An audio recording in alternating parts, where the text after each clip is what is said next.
Today I want to share with you everything we've been able to figure out so far about Arwen, who is a solid commander, although not the top tier for good side. She is still very strong in the early game for taking tiles and also is very, very high on sustain. So if you're trying to hold a point for a long period of time and reduce the amount of troop death that you have, Arwen might be a fantastic choice. So stick around in this video for everything we figured out so far.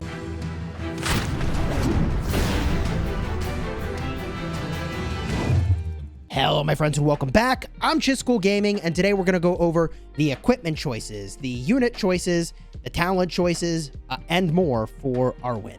And I want to start by mentioning just that she is a support commander, which means you're going to get 25 points of focus and 5 skill points when you hit level 20, which is really important for the early game when you're snapping up tiles. But the most important thing is her portrait, which is where I want to start. Arwen is designed, in my opinion, to be more of a healer, although there is a damage build that you could do. Now, if you're starting at low loyalty, you're not going to have a lot of choices, but your first set of choices will be Undumio, which is probably where you should start. This gives 2 allied units a 35% chance of recovering hit points when physical damage is sustained. So when you're getting hit, you have a chance of healing, which is really good. And behind that, you've got a really solid heal, which has a chance of reactivating for 2 allied units. And that's modified by focus stat. Also another heal modified by focus stat, Cleansing Touch, which removes a debuff. Now, when you're low on points, you just put 1 point into Cleansing Touch because the big value is removing the debuff. And each incremental point gives you less healing than you get from this one over here, Elven Blessing. Now, from there, if you're only the lowest level of loyalty with her, you're going to need to put your points into Lady of Rivendell, and I would put 1 point into River's Wrath in order to get a stun on turn 5. This is something that we've debated a lot. Is it worth 3 points to have a stun on round 5? I think maybe it is. Maybe. But the consensus seems to be that it is not. So, I don't know. It's a lot of points to commit for damage on one round. And it's not even round 1. It's a 5-round warm-up, and on round 6, you use River's Wrath. And then in addition, there is a damage ability here where you do damage based on focus stat. In case it wasn't clear, you are stacking focus on this commander. Use equipment where you can stack tons of focus. So I don't have any points in Lady of Rivendell, and for a healing build, I don't think that you would. Now, when you get to the 3rd level of loyalty, yeah, you unlock some new stuff, but I think it's more cute than good. Not that you can't do good stuff with it. I just think that compared to your other options, it's not going to be as strong as what's up top over here, which I'm going to talk about in just a minute. Half Elven makes it so you gain either a might or a focus boost, and that's the problem.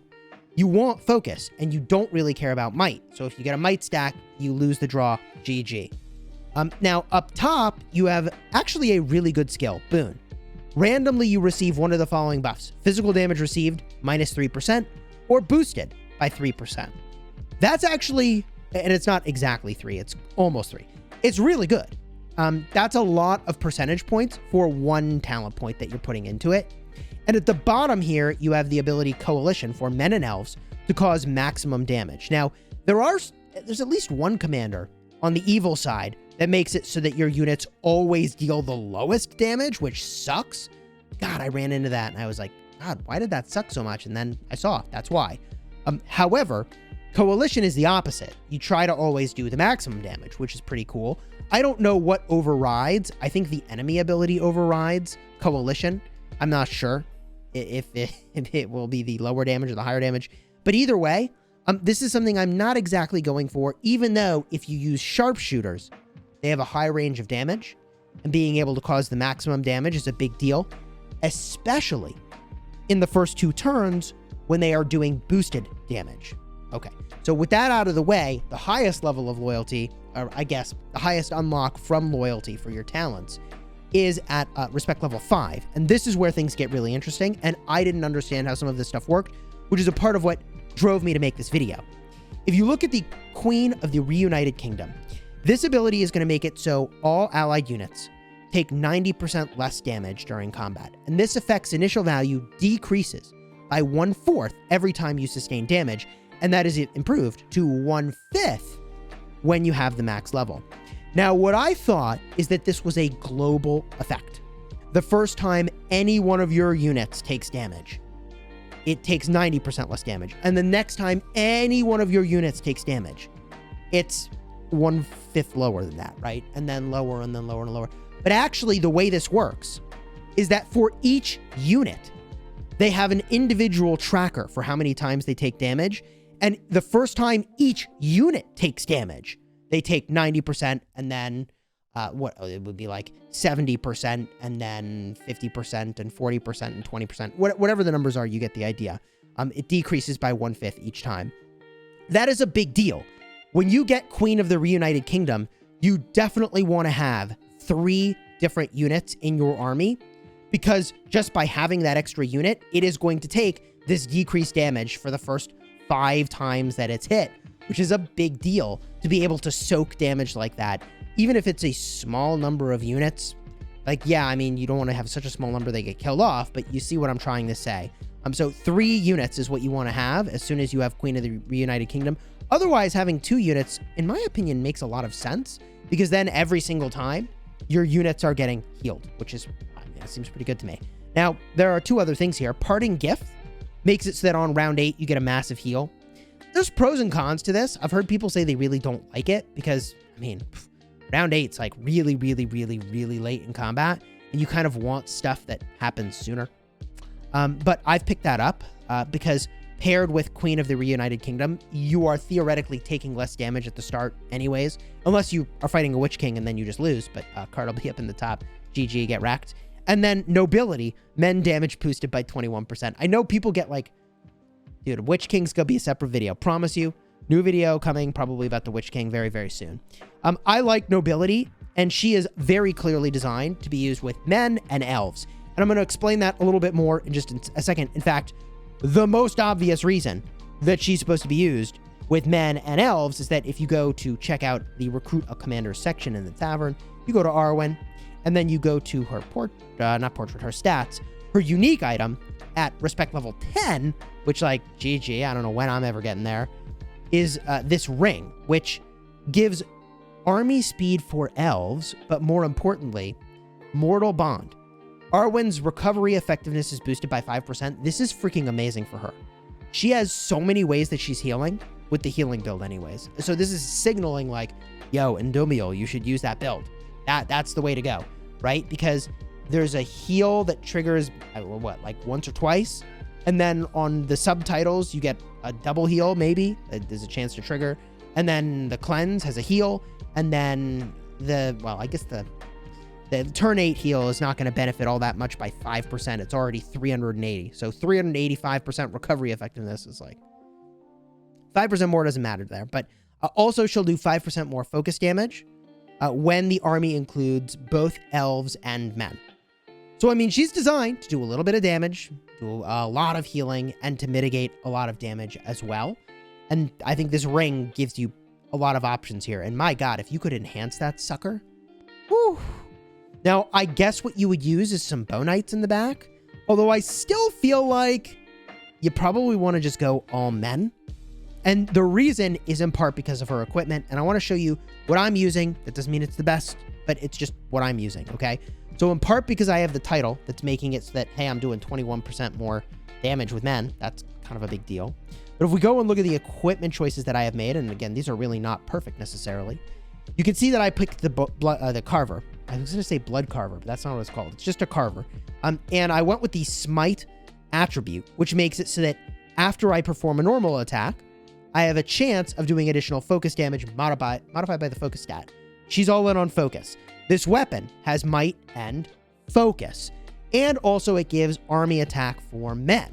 So I really like this. It also benefits evil men, but probably not using evil men with Arwen, ? So adding attack for men with sharpshooters, where the command is 100, is really, really good. Sharpshooters also have that large range, so if you're picking the ability where sometimes they do max damage, that's really, really good. I also went with Plate of the Citadel here. It's got might and stacked focus. Defensive men is very important, and for the first 2 rounds, I have my defense boosted. I realize in hindsight, however, that this is actually a very bad attribute for Arwen. And I want to talk about that for a second.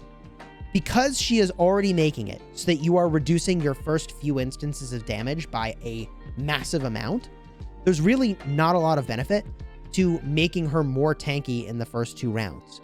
So if I had some other attribute on this plate of the Citadel, that would be far more favorable. So if I were to go and just get a look at what those options would be, we can just get a look over here, making it so that, I don't know, defense of men would be good. Men allied units damage received, like overall, would be good. On round 6 onwards, all allied units damage received reduction seems good. I mean, the thing I don't care about is reducing my damage taken in the first 2 rounds, because she's already doing that very, very, very well with her talents. So I think you really want your chess piece to be doing some other thing. And ooh, what are these max refined stats looking like? Oh my god. Ooh, oh my god. Round 6 onwards, allied units receive 30% less damage. Gee, man, that's nuts. So anyways, what would you do instead? And I really still have an embarrassing number of chess piece options here where I need to move in on one, and it's gross. But I still haven't gotten the flavor of scale mail I'd really want with her. So scale mail, I'm showing this because I think it's a good choice. You get a lot of defense, might, and focus. You could also do the hunter's skin for a little bit of focus and speed, and then defensive range. I don't love it. Okay. And then I think a better option would be the quilted armor, but that's got a lot of might, which like you don't really want.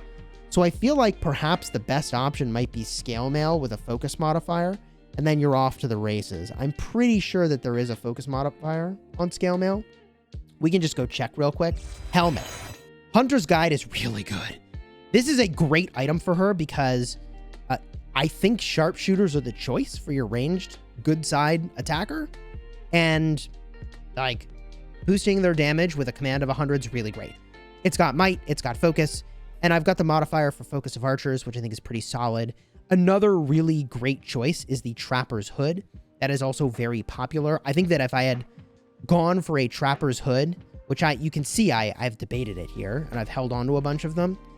If I had gone for a Trapper's Hood and actually had enough scrap to really strengthen it quite a bit, then it would be better, probably, with, I don't know, 3-star epic than probably this 1-star gold. So just keep that in mind. You know, like, just because it's legendary doesn't mean it's better if you've got the materials to rank up an epic.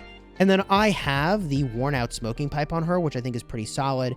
I have heard that the Night Star is really good with the right modifier, and like you can see why.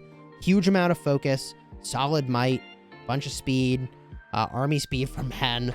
Allied ranged units do damage is the modifier I have. Like, Night Star actually looks pretty good, although hard to argue with the 30 focus that I have over here. But I might actually consider switching this up and then recouping the materials that are on this one to go and enhance something else. It's just a strategy that I might deploy here. That's what I would probably recommend for Arwen. I think you also can use Hithlane on her, which would be fine, actually. I mean, it's might, focus, and army hit points, which for a healer is really good. And Mend would be the choice that you want there. Sustain is what you want if you've got a worn out smoking pipe. Whew. In summary, I think Arwen is really tanky. She's got, tanky maybe is not the right word. She has a lot of sustain.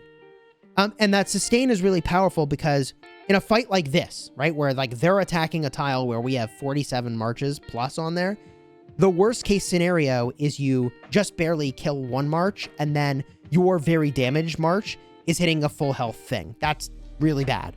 So Arwen is really good in defending a crossing with a guard cycle and keeping a lot of your troops alive, or for swinging into a huge stack and probably you won't make it to their second army. You'll do some damage to the first army.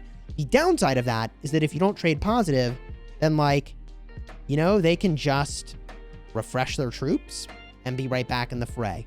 So it's very different than a commander like the Witch King who swings in and kills 7 armies and he loses his army, but like he's 7 for 1 traded. So GG. Witch King, everybody. I get that there's counters to Witch King. Okay. I promise you, we're going to talk about that soon. If you enjoyed this video, throw a like on here, consider subscribing. Arwen is solid, but I think Gandalf is the top tier choice for tier 2. So if you're picking between them, Gandalf is the way to go. And her respect items, by the way, those are a choice that you're making between Legolas or Arwen. If you wanted a glass cannon smasher, Legolas would be your pick. A lot of damage. Totally the opposite of Arwen. Arwen's heavy sustain, survivability. And, you know, you theoretically could do an all-damage build. I haven't personally done it. It might be the better way to go, but I just haven't had a chance to explore it. Leave a comment down below if you have and what your thoughts are, or if there's anything I missed or got wrong. There's still a lot I'm learning about this game, and so I'd be eager to see that in the comments. Until next time, you have fun smashing your enemies.